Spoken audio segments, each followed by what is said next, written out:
There's something wrong.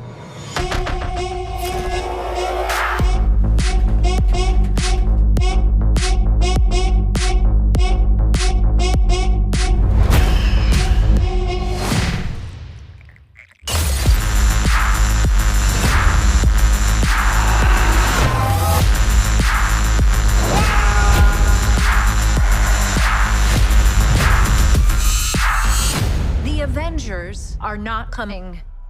Who will keep people safe?